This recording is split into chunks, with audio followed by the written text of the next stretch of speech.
Wes kebacut ambiar. Ambiar mul.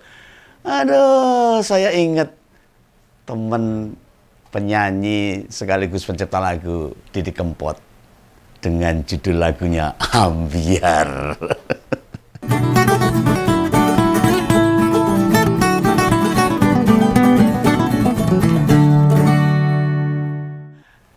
Peristiwa private jets ini Om Begawan punya usul nih.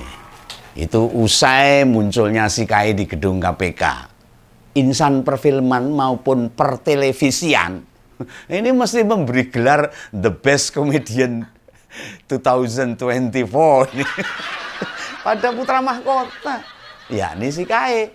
Lah mengapa begitu? Ya kita disuguhi sebuah tontonan atau pertunjukan politik nasional sing lucunya ora karu-karuan ngluwi Sri Mulat tok. Iya ini. Ya kita disuguhi sebuah tontonan yang lucu itu. Yang luar biasa konyolnya. Jadi secara sadar, politik nasional itu dianggapnya panggung pementasan. Tempat orang berlakon drama, sandiwara.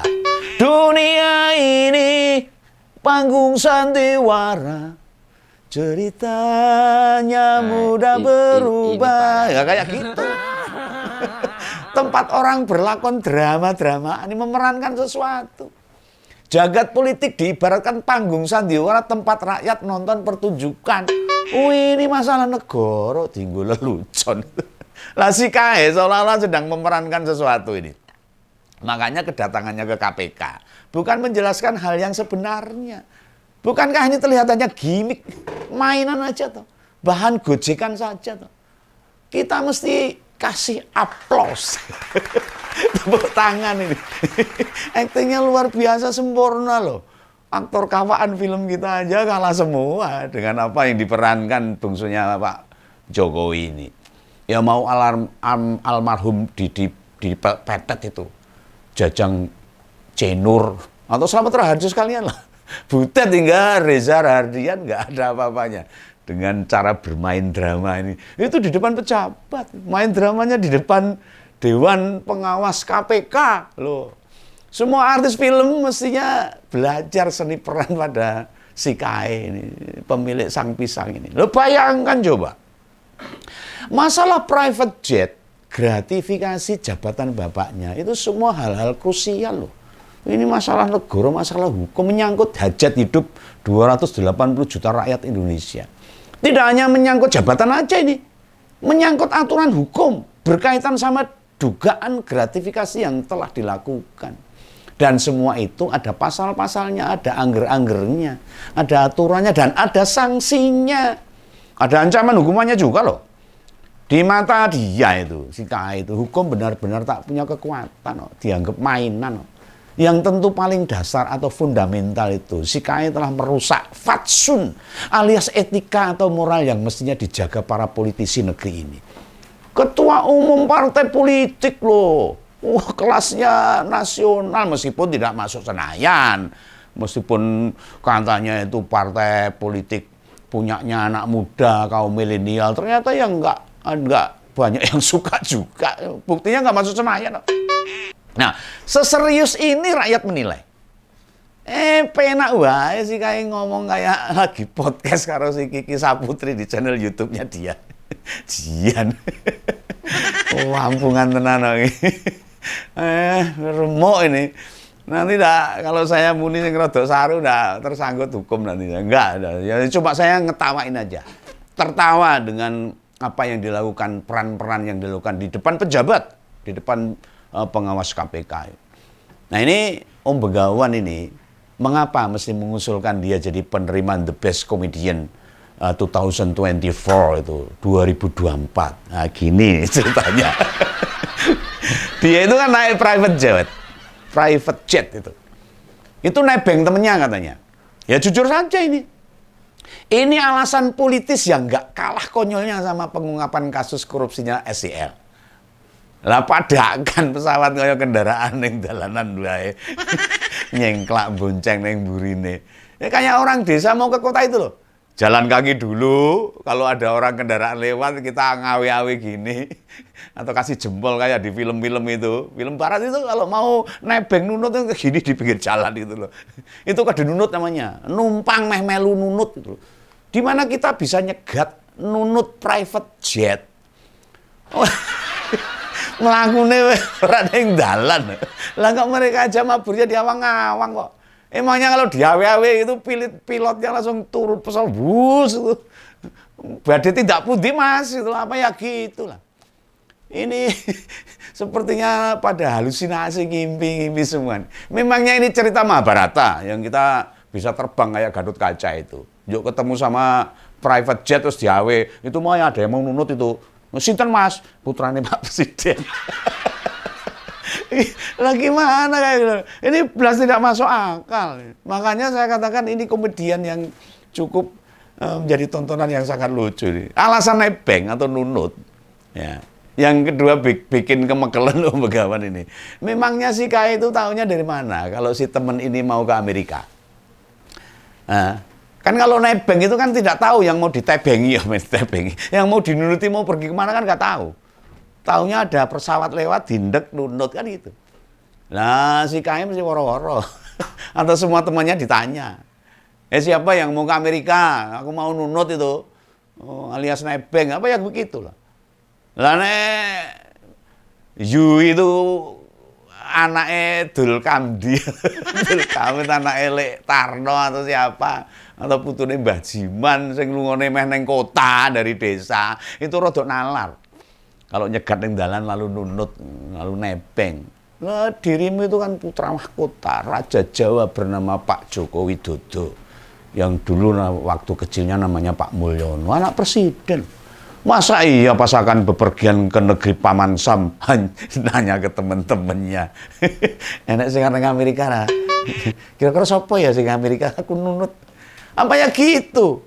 Nabi yang ngomong sesat pikir gak argumentasi soal nebeng ini. Siapa yang percaya bahwa si Kai itu ke Amerika Serikat dengan istrinya nebeng pesawat private jet itu. Oh iya ini. Itu yang punya private jet itu sebenarnya teman siapa sih? Orangnya sopo itu? Teman si Kae atau teman Mase? Atau anak teman Bapak Atau teman anak keponakan tetangga? Oh iya bingung tuh. Malah mumet ini Begawan ini. Atau teman bisnis, teman nongkrong misalnya, nongki, teman ngopi atau teman apalah. Harus dijelaskan. Gak ada penjelasan tentang itu. Lah Om Begawan nyat gregetan itu sama KPK. Ini KPK ini loh. Anyel saya nih. Pas kemarin datang itu ditanya-tanya gitu gak ya? Masalah hal itu. Apa petugas yang nerima malah pasif, rawani, gemeter, takut. Hanya mendengarkan saja keterangan yang disampaikan oleh si Kai. Ini harus diperjelas dong. Ini teman apa? Semoga bukan malah mengarahkan, masih jawab gini, atau gini aja supaya nanti tidak tersangkut-sangkut, apa malah gitu. Gak malah ngajari caranya jawabnya toh. Nah, soalnya penjelasan si Kai ke media atau jurnalis itu berupa pernyataan tertulis. Bukan doorstop alias wawancara dadakan langsung dia mengungkapkan isi hatinya yang ada di pikiran dan hatinya, tapi tertulis itu. Nah, si Kai itu hadir ke KPK didampingi sekjen sama direktur LBH PSI. Ning opo ya disampaikan dalam rilis. Gak menjawab rasa penasaran publik akhirnya. Misalnya cerita tentang tanggal keberangkatan. Si Kai itu awal mula mau budal tanggal 18. Temannya mau budal tanggal 20. Nah, itu katanya itu ada selisih 2 hari, terus diubahlah tanggal mangkatnya si Kai berangkat ke Amerika itu. Lah kok si temen batal budal loh. Mau dinunuti batal. Kan mestinya si Kai itu kemudian naik pesawat komersial saja tuh harusnya. Kalau si temennya itu nggak sama berangkatnya ke Amerika. Bukan malah private jet dinaiki sendiri. Itu bener nggak namanya? Nunut kok sing duwe ora melu gitu loh. Bayangkan deh. Kita mau nunut orang yang punya mobil, misalnya mobilnya mewah lah, Alphard atau Fairfire lah. Itu tiba-tiba dia batal acaranya, yang punya mobil. Apa kita tekan hati atau sampai hati itu loh, mobil tetap kita pakai sendiri. Padahal si teman kita itu batal untuk berangkat. Kita yang mau berangkat. Si teman percaya mobil kita bawa mesti disupiri driver dia. Ingat loh, ini perjalanan jauh. Indonesia, Amerika. Dan private jet PP itu dipakai sama si KAI ke Amerika. Pulang pergi. Bukan ke Depok, bukan ke Kuningan. Atau ke Bekasi yang deket-deket itu. Adakah orang kaya, teman kita yang sangat begitu baik, ya toh, meminjami private jet, jetnya pesawatnya itu Indonesia Amerika, Amerika Indonesia tanpa bayar. Nah ini status teman ini, bukan saudara loh, apalagi keluarga loh. Si teman membiarkan private jet dipakai hingga 10 hari. Tidakkah cerita atau penuturan yang tersaji itu kayak imajinatif atau sulit diterima Nurul? Kok Nurul? Nalar. Mosok sampai segitunya. Nah ini akhirnya kan menurut analisa Begawan ini benar-benar bohong, ambiar akhirnya ini. Nah benar bohong banget loh. Dosa loh kalau bohong itu mas. Jangan bohong ya dek, ngapusi itu enggak baik tuh. Oh ya ini orang KPK itu sempat menyebut tuh, inisial teman si KAI itu dengan inisial Y. Y itu siapa? Kenapa mesti pakai inisial sih pak? Boleh disampaikan saja itu Y itu siapa, apa namanya Yusuf, Yunus, Yuli, Yahya atau siapa itu. Kan satu nama itu nggak mungkin merujuk pada satu orang bisa banyak kan. Kenapa harus pakai inisial? Memangnya nama Yusuf hanya satu orang aja di Indonesia bahkan di dunia? Ya enggak lah. Pasti banyak itu. Ya, memangnya nama Yusuf hanya satu di Indonesia bahkan di dunia? Banyak lah. Ada Yusuf Suramto, Yusuf Mansur, Yusuf Mulia dan lian-lian itu. Ya, karena gini, bisa saja orang jadi mikir, Y itu siapa?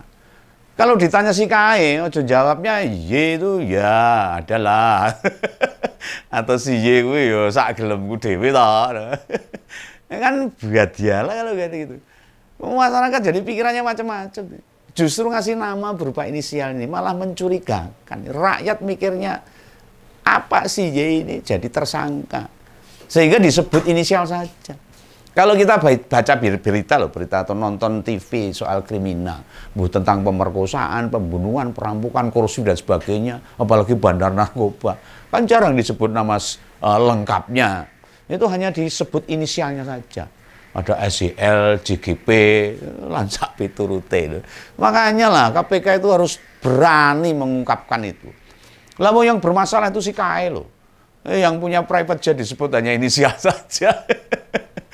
Nah, gak pakai nama lengkap ya jelaskanlah latar belakangnya gitu loh. Siapa dia itu? Misalnya dia orang Indonesia atau orang Singapura, itu teman si KAI di urusan bisnis atau bal-balan dan sebagainya, kan itu lebih jelas tuh. Masyarakat tidak bertanya-tanya. Apa dia artis di luar negeri? Kan si KAI punya channel YouTube itu. Terbiasa didantengin artis-artis juga. Nah bisa ini jadi rencana si Y mau jadi bintang tamu di podcastnya si KAI. Sehingga jetnya dipinjamkan. Nah kemudian usai baliknya si KAI.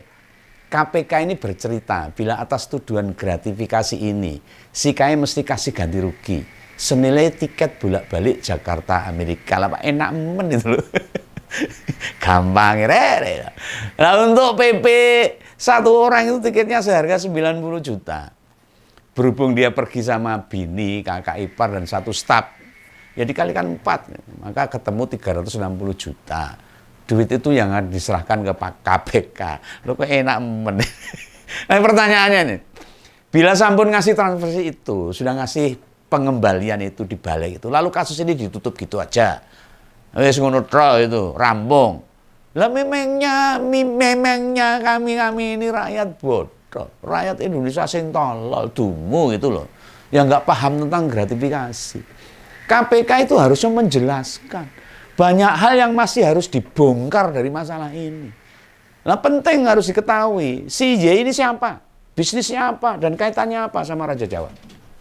Sama si KAI dan sama Mas siapa? Kaitan ini bisa masa lalu loh. Bisa sekarang. Atau masa mendatang bisa. Ada janji-janji, kan bisa saja. Om Begawan nggak mau nuduh, ini bukan suuzon.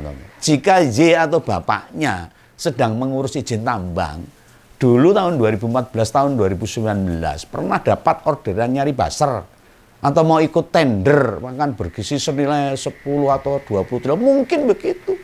Ini kan bisa saja analisa-analisa masyarakat berkembang karena tidak jelas semuanya. Dia sudah ngasih fasilitas private jet kok. Nah, kira-kira nanti tendernya apa? Baliknya apa? Atau izin yang diajukan akan diloloskan atau dimenangkan seperti apa? Bisa saja. Ini tidak menuduh, ini anak analisa aja lah. Hanya pendapat. Bukan asumsi juga gitu loh. Ibaratnya fasilitas private jet sebagai uang muka. Bisa ini, makanya masyarakat jangan diberi penjelasan yang tidak jelas. Tanda terima kasih, itu kalau orang bilang. Atau jasa memenangkan perusahaan J, atau bapaknya tadi lah gitu. Ini bukan syak wasangka yang jelek, tuduhan ngawur rendah. Ini semacam membuka alur. Adakah saling punya hubungan timbal balik dengan adanya peminjaman private jet ke si KAI? Nah makanya gak bisa KPK hanya bilang si J, itu gak bisa tanpa menyertakan dia siapa. Punya bisnis apa gak bisa. Ada kaitannya dengan perizinan atau tidak, atau usaha besar di Indonesia enggak, itu harus diungkapkan. Gak bisa dong keluar duit 360 juta ditransfer ke KPK lalu urusannya beres selesai. Oh, negarane mbahmu.